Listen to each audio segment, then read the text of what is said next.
dear guests, dear friends, dear community, dear colleagues. I am very happy to welcome you today to the inauguration conference of the Center for Intersectional Justice. I am equally disappointed not to be able to attend myself. Like some of you know, my baby had to be taken too early. It's 3.5 months earlier than the planned due date. And so both of us are not in a good condition, but my son has serious health problems and I still need to recover from surgery. So that's the reason why I can't be here today.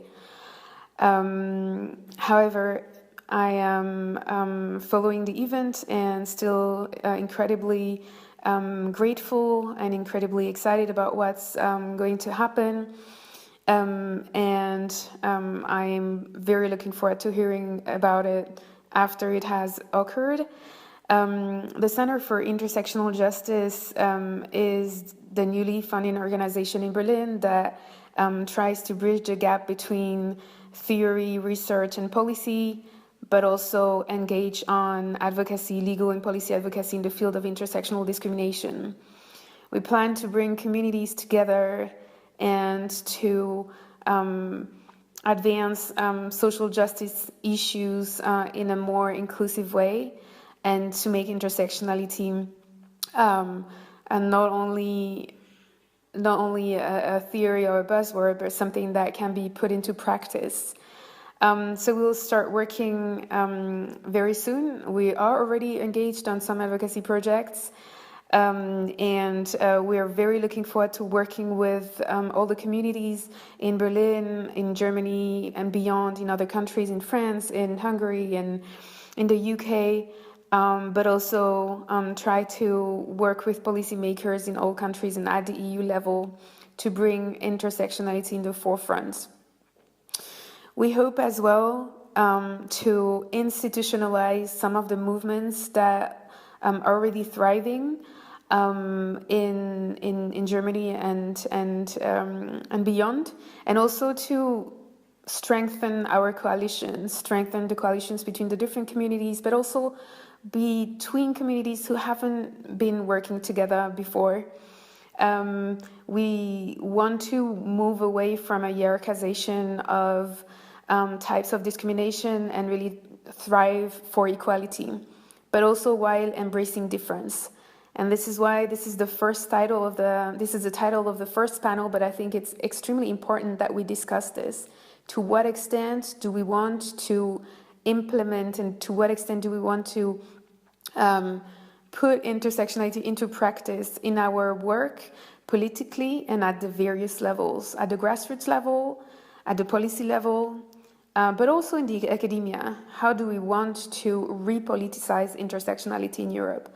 How do we want to make it a concept that can have traction in policies and laws? I want to thank and express my deepest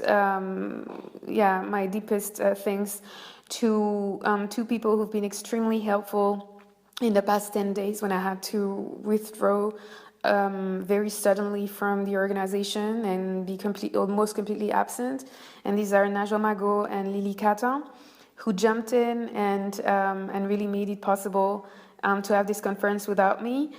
So thank you so much for this. And I also want to thank all the other people, including Léa Barbizon and my group of friends and supporters who have jumped in at some point to make it possible. So thank you very much to all of you. And also to the Hertie Foundation for funding this event. And also, for all the people participating, all the guests. So I'm wishing you an incredible day. I hope at the end of this day we will leave full of energy, full of energy for what's expecting us, for what we are expecting. And that we will have met new people who we can work together And again, I'm saying CIJ is very open to any type of cooperation that can advance intersectional justice. So please approach us. Thank you very much. Have a great day, and we will be in touch.